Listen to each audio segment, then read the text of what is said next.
오늘 우리에게 주시는 하나님 아버지의 말씀은 사도행전 18장 8절에서 11절 말씀입니다. 사도행전 18장 8절에서 11절 말씀 제가 봉독에 올리겠습니다. 또 회당장 그리스도보가 온 집안과 더불어 주를 믿으며 수많은 고린도 사람도 듣고 믿어 세례를 받더라. 밤에 주께서 환상 가운데 바울에게 말씀하시되 두려워하지 말며 침묵하지 말고 말하라. 내가 너와 함께 있음에 어떤 사람도 너를 대적하여 해롭게 할 자가 없을 것이니 이는 이 성중에 내 백성이 많음이라 하시더라.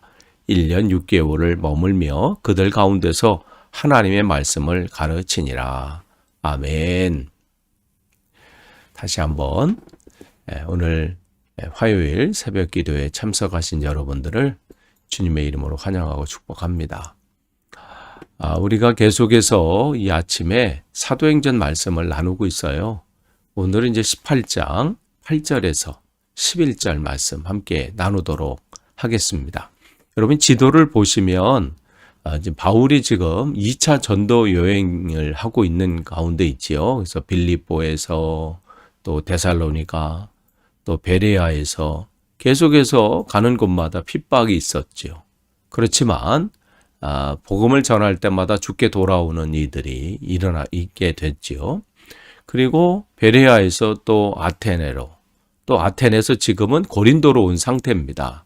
그래서 고린도에서 복음을 전하는 가운데 하나님의 또 놀라운 역사들이 그는 경험하게 됩니다. 그래서 오늘 8절 보시면 거기에 여전히 이 유대인들은 믿지 않고 여전히 공격하고 조롱하기도 하고 뭐 이러한 상태가 있지만 그러나 거기 보면 회당장 그리스보가 온 집안과 더불어 주를 믿었다 이렇게 돼 있어요.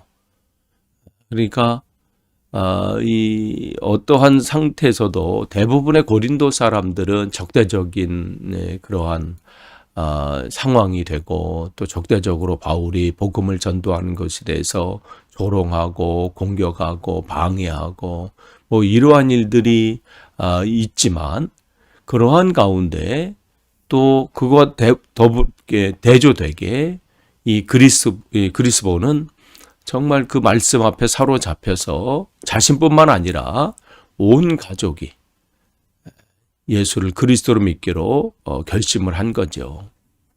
참 온 가정이 주께로 돌아오는 것은 이게 쉬운 일인가요? 쉽지 않잖아요. 뭐 자녀들 내가 믿는다고 해서 가자 한다고 해서 되는 건가요? 또 되지도 않잖아요. 근데 지금 이 가정에 그런 일들이 일어났잖아요. 여러분 가정 혹시 자녀를 놓고 또 아니면 뭐 남편이든 아내든 또 여러분의 가족 중에 아직 예수님 믿지 않는 분이 있다면 정말 여러분을 통해서 그러한 놀라운 일들이 일어나기를 소망합니다. 오늘 그리스보를 통해서 그 온 가정이 주께 돌아오는 놀라운 일들이 일어났습니다. 그런데 거기서 끝나지 않고요. 이 그리스보를 통해서 어떻게 해요? 수많은 고린도 사람들도 듣고 믿어 세례를 받더라. 그러니까 이 바울의 복음 전도를 통해서 한 가정이 회복됐고요. 이 가정을 통해서 그런 영향력들이 지금 나타나게 되는 거예요. 그러니까 정말 하나님의 놀라운 역사는 하나님의 역사는 정말 다양하게 나타날 수 있어요.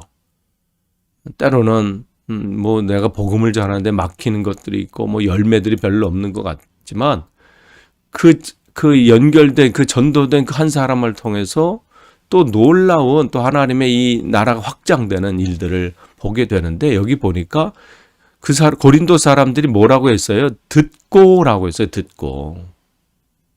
이게 참 중요하거든요. 바울은 로마서에서 끊임없이 말을 하잖아요. 전하지 않는데 어떻게 그 사람이 듣겠는가?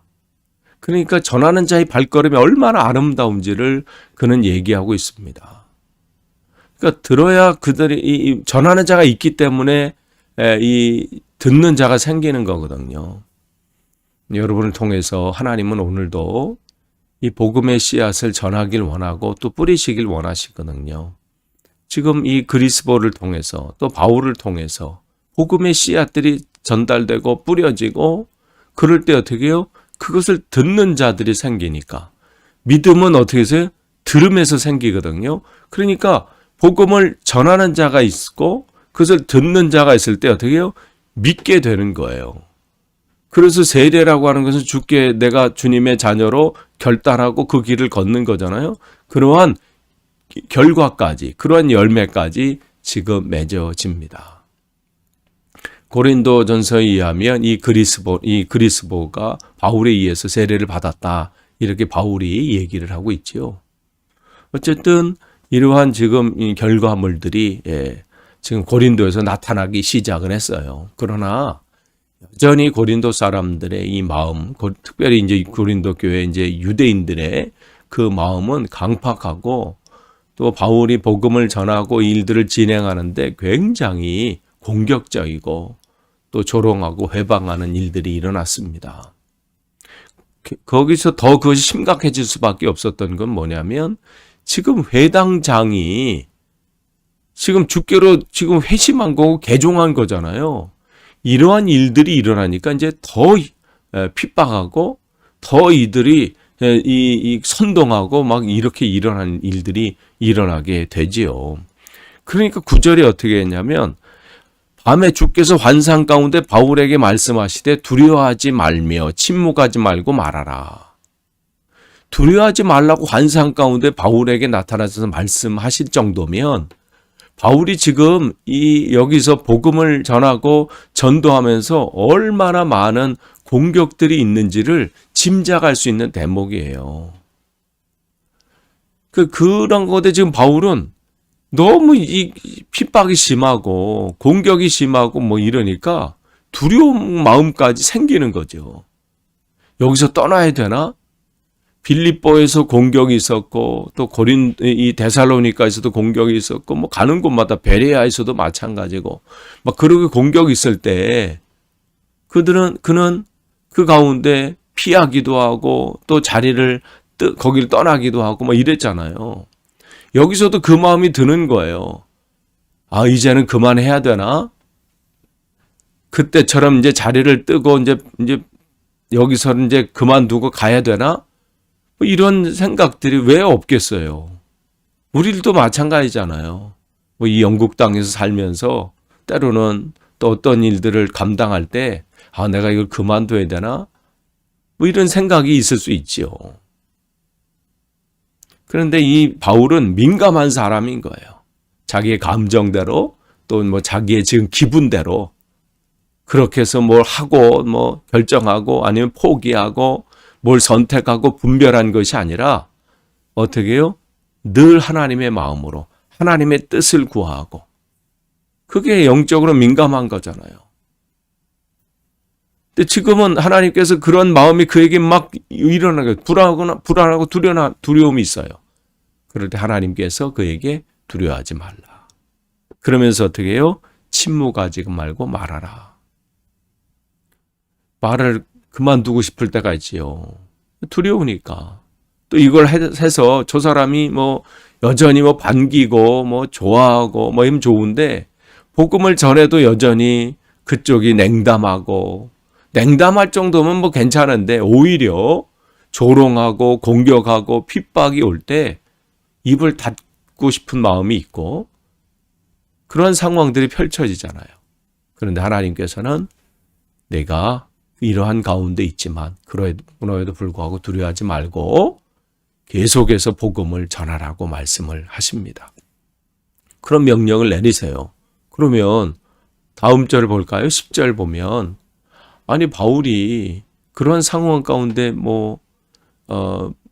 있을 때 그걸 바울의 그런 상황을 지금 판단한 거잖아요. 그런데 하나님께서 그 말씀을 주신 것은 뭐예요? 이 다음 말씀이 있기 때문에 그래요. 내가 너와 함께 있음에. 바울의 지금 상황은 여기서 그만둬야 되나? 이러한 상황이 펼쳐질 때 하나님 주신 이 말씀 때문에 또 시작하는 거죠. 내가 너와 함께 한다. 우리가 하나님께서 복음을 전하라고 우리에게 사명을 주시고, 그래서 우리가 이 뉴몰든 지역에, 또 채싱턴 지역에, 또 영국 땅에 하나님께서 우리를 심으시고 또 각 곳에서 또 우리에게 그 사명을 감당하게 하신 것은 참 우리 힘으로 할 수 있는 건 아니죠. 우리의 힘으로 했다면 벌써 넘어져도 벌써 넘어졌고요. 포기해도 벌써 포기했고, 접어도 벌써 접었을 거예요.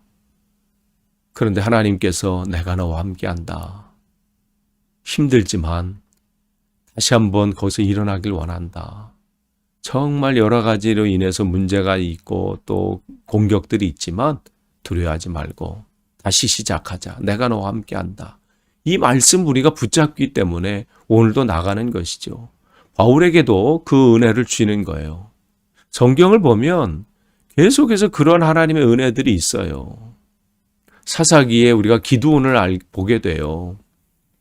정말 기드온이 그 사람이 어떤 사람인가요? 정말 나약한 사람이잖아요. 소심한 사람이에요.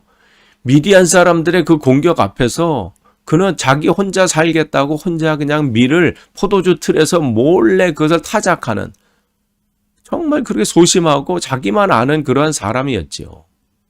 그런데 어느 날 하나님께서 그렇게 그날도 여전히 똑같이 소심하게 숨어서 미디안 사람이 어떻게 자기를 이것을 빼앗아 오나 안 오나 쳐다보면서 그 포도주 틀에서 밀을 까고 있을 때 그에게 하나님의 사자가 나타나서 뭐라고 말씀하나요? 큰 용사요, 이렇게 말씀하시잖아요. 아니 그가 무슨 큰 용사인가요? 소심하고 뭐 할 수 없는 그러한 사람인데. 근데 그 얘기는 뭐예요? 하나님께서 그렇게 만드시겠다는 거예요. 그 근거가 어디 있어요? 큰 용사여, 여호와께서 너와 함께 하신다. 이 말씀이 그 다음에 있잖아요. 그렇게 만드시겠다는 거예요. 지금 그 기드온은 큰 용사가 아니에요. 지금 그 할 수 있는 능력의 사람도 아니에요. 그런데 하나님께서 내가 너를, 소심한 너를, 나약한 너를, 믿음 없는 너를 내가 큰 용사로 만드시겠다는 거지요. 그 하나님의 선포가 여기 있어요. 여기 바울도 마찬가지예요. 고린도가 정말 다른 데보다 더 힘들어요. 더 공격적이고 더 조롱하고 더 그런 상황 가운데 있지만 하나님께서는 이곳에 놀라운 계획이 있기 때문에 내가 너를 통해서 그 일들을 하겠다. 근데 그 이유를 또 말씀해 주셔요. 왜 그러냐면 20절에 어떤 사람도 너를 대적하여 해롭게 할 자가 없을 것이다. 고린도가 그런 교회, 그런 데지만 우리가 여러분 고린도를 통해서 알 수 있는 것이 정말 이곳에 영적으로 그러니까 육적인 걸 마찬가지로 영육적으로 정말 타락한 도시잖아요. 그러니까 이곳에 정말 이 사단의 방해가 더 많고 공격이 많지만 이제는 어떻게 이곳에 너를 대적할 자가 없다고 말씀하세요. 너는 그 사람들을 두려워하지 말고 내게 맡겨진 그 사명을 오늘도 감당하라고 말씀하세요. 왜? 내가 너와 함께한다. 내가 감당할 수 있는 힘을 줄 것이다. 근데 그 이유가 있어요. 왜? 여기에 이 백성 중에, 이 성에는 내 백성이 많다고 하나님 말씀하세요. 주님을 아직도 구원받아야 할 백성이 많다는 거예요. 주님을 알지를 못하는 백성이 많다는 거지요. 요나를 통해서 니느웨에게 복음을 전할 때 여기에 좌우를 분별하지 못하는 12만 명이 있다. 지금 그 영혼들의 주님은 불쌍한 거예요. 그러니까 그 영혼 때문에 오늘도 우리를 세우신 거예요. 그 영혼들을 우리를 통해서 구원하기를 원하시죠. 그래서 우리에게 그 능력을 주시는 거예요. 우리가 무슨 그 일들을 감당하겠습니까? 주님의 은혜로, 주님의 성령의 능력으로 우리를 감당하는 것이죠. 그러면서 11절에 그는 1년 6개월을 머물며 그들 가운데서 하나님 말씀을 가르치시나. 떠나려고 했어요. 포기하려고 했어요. 그러나 하나님의 능력을 말미암아 그는 어느 다른 데보다도 오래 머물면서 정말 복음을 전했을 때 놀라운 일들이 일어나게 된 거죠. 저와 여러분을 이 뉴몰든 지역에 또 채싱턴에 또 하나님께서 세우시고 또 이곳에 또 하나님의 사명을 감당하게 하신 것 다른 게 아니에요. 이곳에 주님을 알지 못하는 오늘도 구원받아야 할 백성들, 그 하나님의 백성들이 너무 많기 때문에 그렇습니다. 그래서 오늘도 우리에게 감당할 수 있는 힘을 주시는 거예요. 날마다 주님의 능력을 채우시는 거예요. 오늘도 저와 여러분이 정말 이 맡겨주신 그 귀한 사명, 오늘도 힘있게 다른 걸 의지하는 게 아니라 여전히 상황은 어렵지만 나와 함께 하신 그 하나님, 이 세상에 우리 그 하나님의 은혜를 대적할 수 없다고 우리에게 말씀하십니다. 거기를 주님의 능력을 오늘도 힘입어 오늘도 승리하시는 복된 하루 되시기를 간절히 축원합니다. 기도하겠습니다. 하나님 감사합니다. 오늘도 우리에게 복된 하루를 허락하시고 말씀과 기도로 시작하게 하시니 감사합니다. 어떠한 상황 가운데서도 낙심치 않고 두려워하지 않고 맡겨주신 이 복음 전도의 사명을 잘 감당하는 우리들 되게 도와주시고 오늘도 주님을 의지함으로 승리하는 복된 하루 될 수 있도록 인도해 주옵소서. 예수님의 이름으로 기도하옵나이다. 아멘.